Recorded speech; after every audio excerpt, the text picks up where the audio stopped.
you calling a bitch?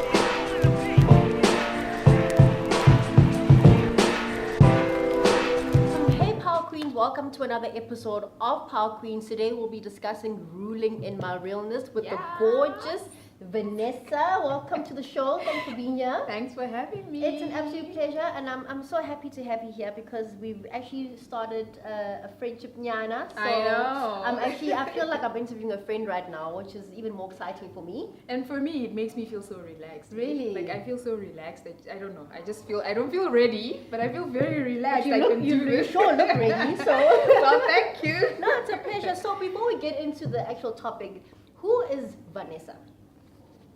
Wow, guys, Vanessa is a lot of things. But amongst all of that, Vanessa is just a young woman going through life, trying to inspire others, trying to motivate others. I am a fashion blogger. I am an entrepreneur. And above all, I am a daughter to two parents who stress my life. Well, that was a unique introduction. And I think a lot of people will relate to that. Our parents all stressed us out. And so, Vanessa, growing up, what were you always interested in? Because you are creative. I think it's fair enough to say that you are creative. I am. So what generally interested you growing up? Funny enough, it's nothing related to what I do now. I used to be, okay, maybe a part of it is, but I used to be so much of a sports girl. So I was so much into my academics. I was a very science person. Besides that, I was very sporty as well. So this fashion blogger thing, I don't know what happened, but it's something that just happened. It came very natural. But growing up, I was all about sports and my books. Same, actually. Not so much books for me, but sports. I was a sports fanatic. I played probably almost every sport you can possibly think of, and I was captains, and so yeah, we share something in common. And having grown up in a traditional Zimbabwean household, living in South Africa, did you ever experience any cultural clashes when you interacted with other South African chicks and people in general in South Africa?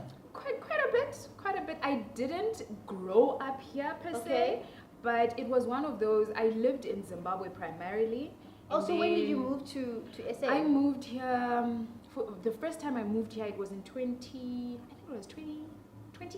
Okay. When I moved, but I lived in Cape Town. Oh, okay. And then I went back to Zim for about 2 years, and then I came back here, and this was around 2015 now, when I came here to my parents. My whole family is here now.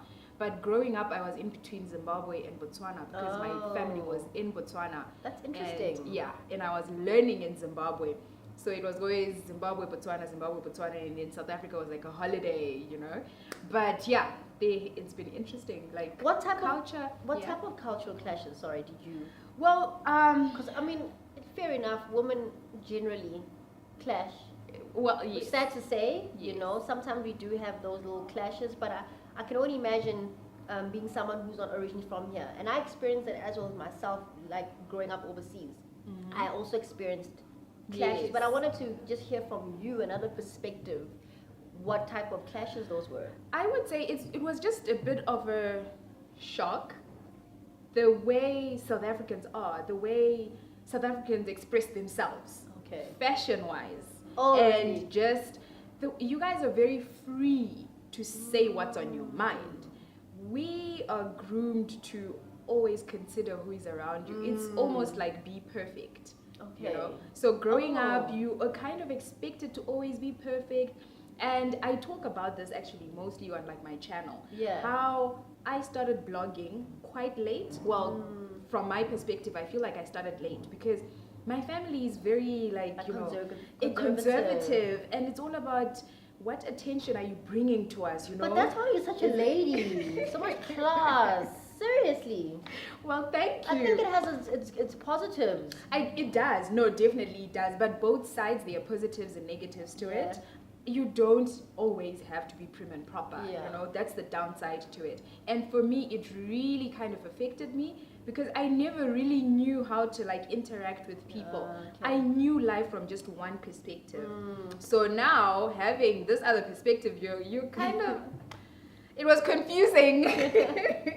But I think it's also a privilege in a way to have grown up like that. You know, like you say, it has its goods and then it has its consequences. Does. But overall, I think it's a great way to grow up, nonetheless. You know. It is. And okay, so you are a beautiful melanin African queen, power queen that I personally admire, and your hustle is undeniably like incredible. But what I really love about you the most is your authenticity, you know, and that you're true to yourself, you know. So I wanted to know from you, like, what does being authentic to you mean? Because you do it so effortlessly, and you do it with so much sass and pride, you know, and class, and you're unapologetic about it. I am. I would say it comes from knowing exactly who you are. Yeah. Self-introspection, making the effort to actually study yourself, you know. You know, I can say, you know how people always say, get into a relationship after you know yourself, you know who you are, you know what you want and things like that. It goes for everything. Across everything, you have to know exactly who you are. Invest time in getting to know yourself. Yeah.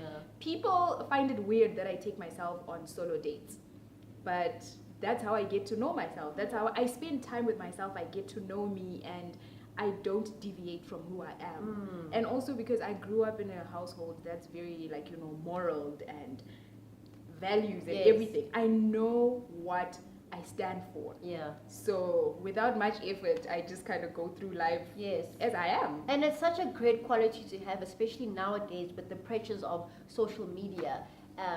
You know, the digital world, and you know, we are so exposed to like glamorous lifestyles and people being in perfect relationships, perfect marriages, perfect careers, but perfect friends. They're going broke while they're showing us perfect. You know? Right. And that's why I respect this topic so much, rooting on your realness. And I chose it specifically for you because I see how you represent exactly that. And I feel it's a pleasure. And I feel it's so important for us to expose women like yourselves who are ruling in their realness to other young African women and to young African teenage girls. They need to look up to people like you that go, you know what, I need to be that. I need to know my lane, and I need to rule in my lane. You know, I think you actually need to have a very strong personality as well, especially if you're in the blogging world, in the influencer world, YouTubing and all of that. Yes. Everyone shows you this glamorous side to it. Yes. I just did a video that talks about how I have found it difficult to do what I'm doing, because most people don't tell you that. People don't show you that. However, if you are looking to go into blogging, there's a lot of girls, my DMs are always pumped up, you know? Yeah, there are a lot of girls who are like, Vanessa, I want to start blogging. How do I do it? Because my parents are not well off. I stay in Soweto. I don't have the Gucci bags. I'm like, have you ever seen a Gucci bag on my Instagram? Hey. No, I buy shades from Joburg, okay? And I'm still gonna make it look good. Because as long as you are very passionate about what you're doing, just go for it. Like, don't fall into this trap of showing glam and everything. But I understand it's not everyone who is that strong enough to not fall into that trap. But I always try to encourage the few girls that reach out to me. I try to encourage them to just say, you know what? Do you, be you. There is always someone out there who will relate to who you are. Exactly. Not everyone has to be like Kefilwe, you know? Yes. And just look glamorous. I mean, she looks glamorous every day. Yeah. We would all love it, but we can't. And also, how do you consistently remain authentic in your personal life and in your career, especially with the pressures of social media? But I think you've answered this already. But how do you maintain that, though? Always revisiting my values, always reminding myself of who I am, where I come from, what I represent, you know. You always have to have those conversations with yourself. Yeah. Because without that, you're going to just be floating in the world. Like, you're just going to float and you will go wherever the wind is blowing you. Yeah. So, it's just constantly revisit who you are. If you have to write down your values, do that. Yes. If you have to, have you watched... Gabrielle Union, what's that series? Oh my gosh, how could I forget Being Mary Jane. Being Mary Jane. You know how she has sticky notes everywhere? Yes. I do that. So I always write down the things that just makes me who I am, the things that resonate with me.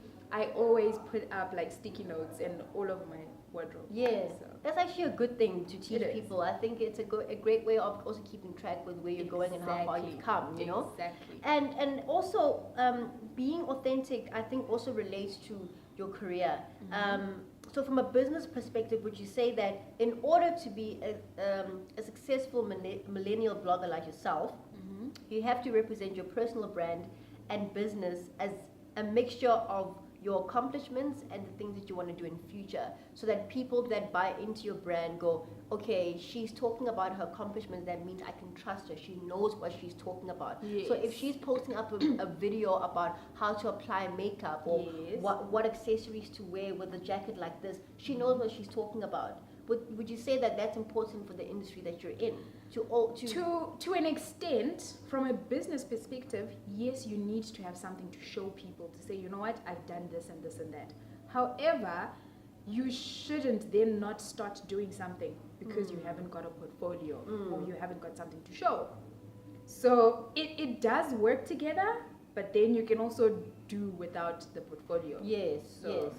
No, I think that's really important, because some women who are trying to get into blogging don't know that information. They don't have that information, and I feel You're actually like giving me ideas to do a series on my channel. Oh, really? Yes. Well, hey, go ahead. How would you define a millennial blogger? Oh, wow. Because some people Sassy don't person. know what it is, you know? We hear the term blogger, vlogger, influencer, that kind of thing. What is a blogger? Okay, so a blogger, to me, wow, guys, I feel like this whole thing started off as blogging. Yeah. And then came the vlogging and the influencer, you know? But to me, it's the same thing. I relate as a blogger. I don't call myself an influencer, a vlogger. I am a blogger, you know? So that means someone, this is my definition. So to me, Which is fine. a blogger is someone who basically, in my case, I'm a fashion blogger, so I tell people how to dress. I help them pair their clothes with their accessories, pair a pair of jeans with a top or a jacket, what type of shoes to wear with a certain bag and things like that. Yes. And being a millennial, you are very fast thinking. Yes. Fast forward, you're very technological, Yes. you move with the times, you know. So with regards to that, it then comes to being a vlogger and being an influencer. Okay. You easily adapt to new technology and to the realities of the life we're living in now. Yes. So yeah, that's basically my definition. And I think you've really broken it down. It's like in an easy way to understand, because some people I really hope so. they use all these big words and big explanations, and it gets too complicated and too complex. And I think what women are trying to understand is a simple definition of what is it, how do I get into it. Simple. Exactly. You know, so I appreciate that. Thank you so much. Welcome. What is your blogging style? Very simple. Very elegant. Yeah. So yeah, I'm just very simple, very practical. Yeah. Like, I'm your everyday girl. I'm not trying to sell you on a lifestyle. Yes. I'm trying to make you see how you can do the best with what you have, basically. I like that. So, I yeah. actually like that, because we have to put into consideration and be honest with the fact that, like, we do live in a third world country. Yes. And most people who are blogging are inspiring others that don't have much, you know, and that's a majority. Exactly. You know, so for me, it's unrealistic to only blog a luxury lifestyle where you're in a yacht and Gucci this and Gucci that. Because Like you just said, like, the majority of the people following you and wanting to get into what you're doing are not living the luxury lifestyle. They cannot afford that lifestyle. Yeah. So I personally feel like that's a market. Yes, That is a market certainly. that someone really needs to like work on, and Yeah. you will have a lot of people on your back, followers or clients or whatever it is. You will have a lot of people on your back. Yes. Instead of trying to sell a luxury lifestyle, you are selling it. We will follow you. Yes. We are going to follow you and like, Yes. but We might not buy into it. Yeah, no, we Yeah, won't. that's true. I have to agree with you there. And what advice would you give women that want to be successful bloggers whilst taking pride in their authenticity so that they can rule in their realness? Okay. So like you said, authenticity, you just have to stay authentic. You have to realize the power of networking. The power of, guys, I cannot stress this enough. Whether it's in blogging or business or whatever you're doing, networking is the most important thing in this world. Yeah. So master those two. Like I said right in the beginning, know yourself, know your values. That will keep you authentic. That will keep you being you, because that will make you stand out. And then networking, always attend events where you can. As a blogger, you do get to go to events and stuff. You have to make it an effort to meet people. I'm not saying go to every event that pops up. Yes. You have to also, figure out what works for you, and what put doesn't. yourself out there. Exactly. Learn, talk you to have people. to. That's what it is. But then when you look at the industry of blogging, a lot of young people who want to get into it, they then say, but Vanessa, I want to do it. But the thing is, it seems like you guys all have clicks or whatever. Like, no, man. It's not like that. There's nothing like that. It's what you see on social media, that I hung out with this person and then you think, oh, they are friends, so I can't fit in there. I don't necessarily have friends. I do have people that I hang out with. Like, Yes. I've got blogger friends. Yes. We hang out together. We are colleagues. Yes. So you have to make the effort for you guys to link up and everything, Yes. And that's part of networking. Yes. I will meet with Thandi. Thandi will come for a meeting with another friend of hers. Yes. That's networking. Yes. And you never know, from us talking or whatever, that friend of yours would be like, you know what, there's something that someone is asking me about, but I know Vanessa does fashion. Absolutely. So please help. Yes. Yes. So those are just the things you need to do. You really need to grow your network for you to get gigs, to get jobs. Yeah. That's number one, because as you start off, no one knows you. It's taken me years, guys. No one really knows you. So yeah, stay authentic and always just go for it. Yeah. Don't That's overthink great. things. That's really great advice, because I think a lot of people think because everything is so digital, I don't have to go anywhere. I just need to post and post and post and post, and it ends there. And it's like, no, you actually still have to go out and meet You people have and to. mingle. You have So Vanessa, in your words, how would you define a power queen? So, a power queen. Power queen. Hello. Wow, I would define a power queen as someone who is not easily swayed by the norms of this world, by what we are going through in social media, someone who is strong-willed, believes in themselves, Yes. and does not allow, people or anything to deviate them from their plans. Yes. Someone who really knows who they are, what they stand for, and they just go for things. I love that. A total queen. Yeah, absolutely. Vanessa, thank you so much for being on the show. Thank you I've for learned a lot. having me. I know it's an absolute pleasure, and I know the ladies watching will definitely learn a lot from this, because I really certainly hope did. so. And yeah, thank you so much for coming. Oh, Oopsie. thank you for coming on the show. I really appreciate it. And I do urge everyone to check out Vanessa on Instagram. She is popping, and you will learn a lot, especially if you're trying to get into the industry that she's in. You'll definitely learn a lot. So this has been Ruling in Your Realness. I've enjoyed myself. Have you? Thank you for having me. Yes, It's an actually. absolute pleasure. It's nice. Like, I work from home, right? Yeah. So I never go out really. I don't really meet people a Yeah. lot. So I was actually really looking forward to this. Awesome. Because my dad and my brother are like, dude, why don't you ever go anywhere? But anyway, guys, I love Thandi, And I by love the you way. too. I love what she does. So I really was looking forward to coming here Oh, because thank of you that so as much. well. Thank you so Like, much. you're a So true we'll queen. see you next time on Power Queens. Thanks for having me.